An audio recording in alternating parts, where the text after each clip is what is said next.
कई दर्द के पहाड़ तुझ पर टूटते देखा, पर तुझे कभी नहीं टूटते देखा। शक्ति का रूप है वो, ममता की परिभाषा। दर्द उसे तोड़ न सके, उसे प्यार निभाना आता। नमस्कार, आप सुन रहे हैं कहानी गोल्ड। आइए सुनते हैं दोस्तों, हिंदी साहित्य की जानी मानी लेखिका देवी नागरानी जी की लिखी एक खूबसूरत कहानी नई माँ। दोस्तों, देवी नागरानी जी एक प्रतिष्ठित हिंदी, सिंधी और अंग्रेजी लेखिका, कवित्री और अनुवादक हैं। सिंधी साहित्य और भाषा के क्षेत्र में उनके योगदान के लिए उन्हें विशेष रूप से जाना जाता है। साहित्य के क्षेत्र में उत्कृष्ट सेवा के लिए उन्हें कई पुरस्कारों से सम्मानित किया गया है। तो आइए सुनते हैं कहानी। एक ही रात में वह मां बन गई। सौतेली ही सही, पर पदाधिकारिणी हुई वह 2 बेटियों की।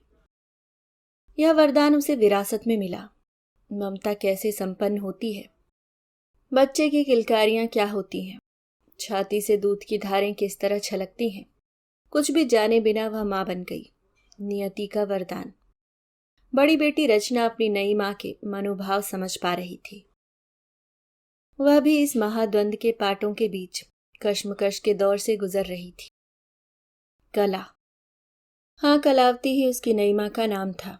सुगठित बदन, गोरा रंग, तीखे नयन नक्श, एक कलात्मक मूर्ति की छटा व आभा लिए हुए वह अंधेरों में उजाला भरने की योग्यता रखने वाली एक अधखिली नवयुवती, जो उम्र में उससे 2 साल छोटी और उसकी बहन गायत्री की उम्र से 2 साल बड़ी थी। रचना घर की बड़ी बेटी होने के नाते संबंधों को जानती थी, रिश्तों के बीच के रखरखाव को पहचानती थी। सगी मां बीमार थी, इलाज किया गया, पैसा पानी की तरह बहाया गया। संसार में तमाम साधन जुटाने में पैसा सहयोग देता है, पर जीवन दान कहाँ दे पाता है। उसी पैसे के जोर पर पुरानी मां की मौत के कुछ अरसे बाद ही नई मां घर आ गई। पिता ने नई मां को लाने में जितनी जल्दी की, अपनी बच्चियों के साथ संबंध जोड़ने में उतनी ही देर लगा दी। वह मर्यादा जो रिश्तों को जोड़ती है, वही शायद पिता के जीवन का हिस्सा न बन सकी। रिश्तों का टूटना और जुड़ना एक व्यवहारिक चलन सा बन गया उनके लिए। रिश्तों का निबाह और निर्वाह क्या है, यह उनकी फितरत में शामिल ही न था।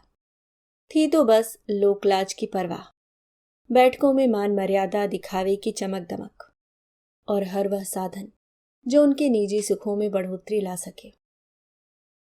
रचना, कभी कभी काम में अपनी नई मां का हाथ बटा दिया करो, उसे थोड़ा वक्त लगेगा सीखने में, और तुम। पिता का आदेश था, प्यार रहित, अपनेपन से खाली। वह आदेश कम एक हुक्मनामा था जो न जाने किस रवायत की तहत वे परिवार के सदस्यों पर थोपते रहे, हमेशा की तरह, जैसे वे नई मां की पहली सगी मां को भी आदेश स्वरूप दिया करते थे। आप अपनी नई बीवी की बात कर रहे हैं? रचना ने करारे कटाक्ष के साथ वार किया। वातावरण में वह जितनी भी तब्दीलियां देखती, उतनी ही उसकी बागी सोच प्रतिक्रिया में पेश करती। हाँ, तुम्हारी नई मां की ही बात कर रहा हूं। अच्छा होगा जो तुम इस नए और पुराने रिश्ते की झीनी दीवार तोड़कर उसे मां कहकर संबोधित करो। पिता ने अपने गर्म तेवर जाहिर करते हुए कहा। पर मैं उसे न मां मानती हूं और न उसे मां कहकर पुकार सकती हूं। वह तो उम्र में भी मुझसे 2 साल छोटी है।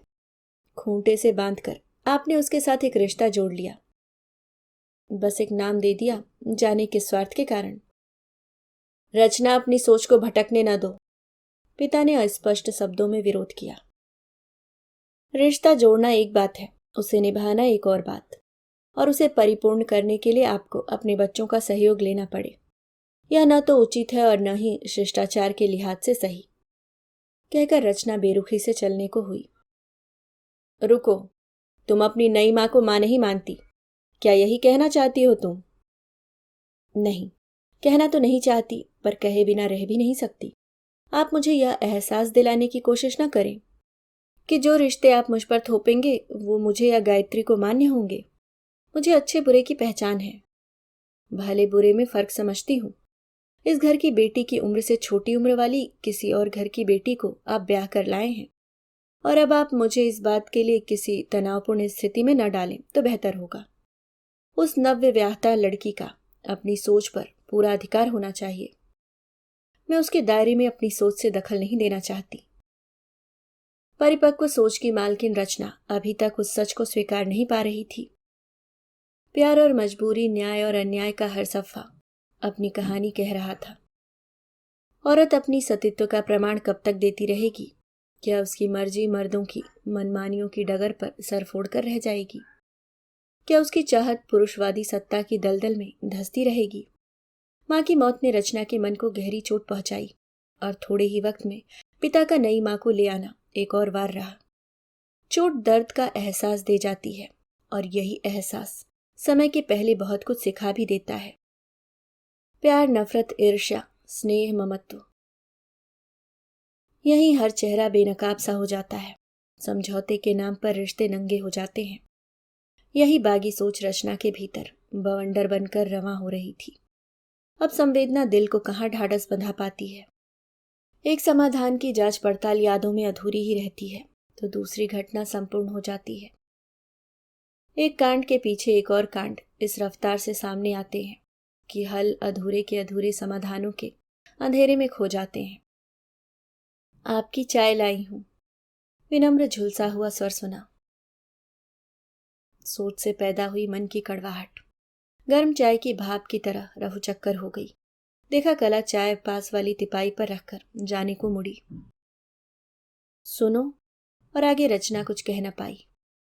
जी, यह कला का स्वर था जो अपने अंतर्द्वंद में उलझी हुई थी कि वह रचना को कैसे संबोधित करे, कैसे बात करे, कैसे उसे विश्वास दिलाए कि वह उसकी और गायत्री की मानसिक स्थिति से वाकिफ है, मन के विचारों की उलझन जानती है, उनका दुख दर्द बांट सकती है, उनकी सखी बन सकती है, पर नई माँ के रूप में शायद उनकी आशाओं पर पूरी उतरने में सफल न हो पाए।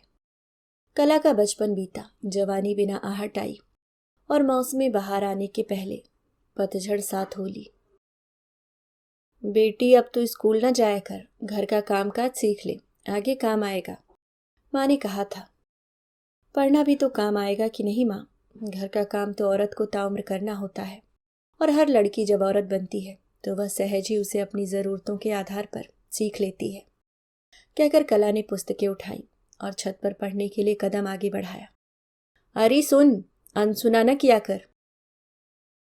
तेरे बाबूजी कहीं बातचीत चला रहे हैं, अच्छे घर का आदमी है। आदमी? और कला की चुप्पी में अनगिनत सवालों ने दम तोड़ दिया। चिरा करती उसकी मौन पलकें माँ की ओर उठी। अरे हाँ, वह सेठ दयाल राय जिसकी पत्नी 2 माह पहले गुजर गई। वही, इतना बड़ा कारोबार, हाट हवेली, 2 बेटियां हैं, पर घर का वारिस नहीं है। कोई तो हो जो इस सारे विस्तार की बागडोर संभाल ले।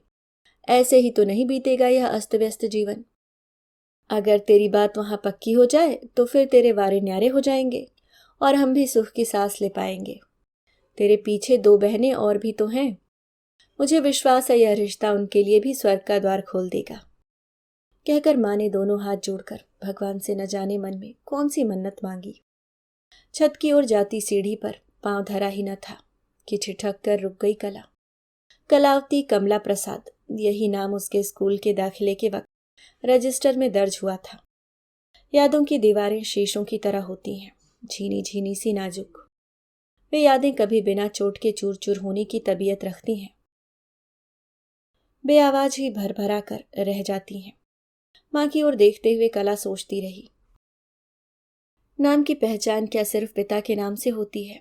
जन्मदातिनी माँ क्या सिर्फ नाम की माँ होती है, जो बच्चों पर अपना सर्वस्व तो लुटाती है पर अपना नाम तक नहीं दे पाती, उनकी पहचान नहीं बन सकती? यह कैसी धारणा है, कैसी रीति है कि मर्द, सिर्फ मर्द ही हर लड़की की पहचान का बाइज हो, कभी पिता, कभी भाई, कभी बेटा और कभी पति बनकर। माँ क्या औरत की पहचान का कोई वजूद नहीं है? कहना चाह कर भी कला कह न पाई। सीढ़ी पर पांव धरते ही सोचा, हर औरत को अपनी पहचान बनाने का, खुद का जीवन सजाने संवारने का पूरा अख्तियार होना चाहिए। क्या पुरुष प्रधान समाज में औरत अपनी कोई पहचान नहीं पाती? किसी की जिंदगी का फैसला कोई और ले यह तो सही नहीं। भले ही वे माँ बाप हों, नारी की संपूर्णता माँ होने में है और वह उसका जन्म सिद्ध अधिकार है। यही मातृत्व ही तो उसे अपनी पहचान और परिपूर्णता देता है।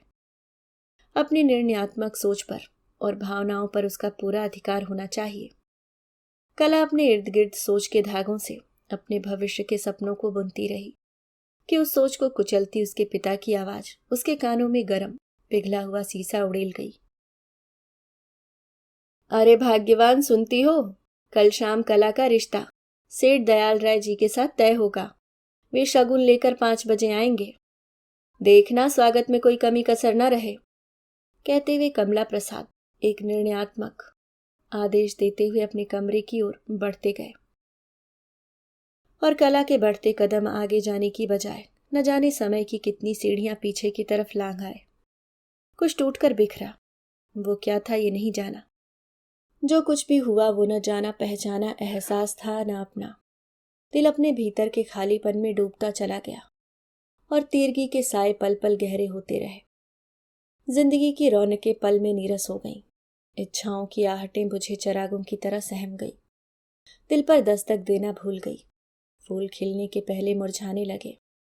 अनसुनी रह गई राग की बांसुरी, अनछुई रह गई फूल की पांखुरी। हवाओं ने सांस लेना बंद कर दिया, बस जैसे हलचल ठहर गई हो। खामोश दर्द की सिसकियां कौन सुनता।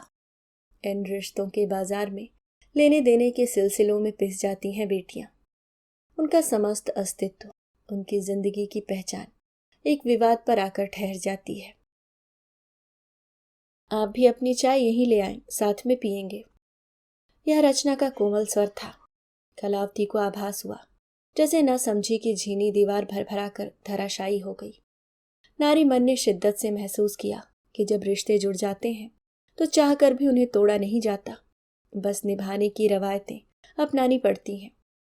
वैसे भी स्त्री की लड़ाई उसके अपने आसपास की परिस्थितियों के कुचक्र में फंसी रहती है, जिससे वह मुक्ति पाना चाहती है। हालात की समूची चुनौतियों को स्वीकारना शायद अपनी नियति समझ बैठी है। कला को लगा जैसे वह घुटन के चक्रव्यूह से आजाद हो गई हो। मन के वाद विवाद की कैद से निकलकर आजाद माहौल में आ गई और मुक्ति का द्वार उसे आलिंगन में लेने को आतुर था। क्षण भर में वह नई न रहकर पुरानी हो गई। अभी आप सुन रहे थे देवी नागरानी जी की लिखी एक खूबसूरत कहानी नई माँ। उम्मीद करती हूँ दोस्तों कहानी आपको पसंद आई होगी। अगर आप चैनल पे नए हैं तो सब्सक्राइब करना ना भूलें और अगर आपको कहानी पसंद आई तो वीडियो को लाइक ज़रूर किया करें। मिलती हूँ किसी और नई कहानी के साथ। तब तक के लिए मुस्कुराते रहिए। धन्यवाद।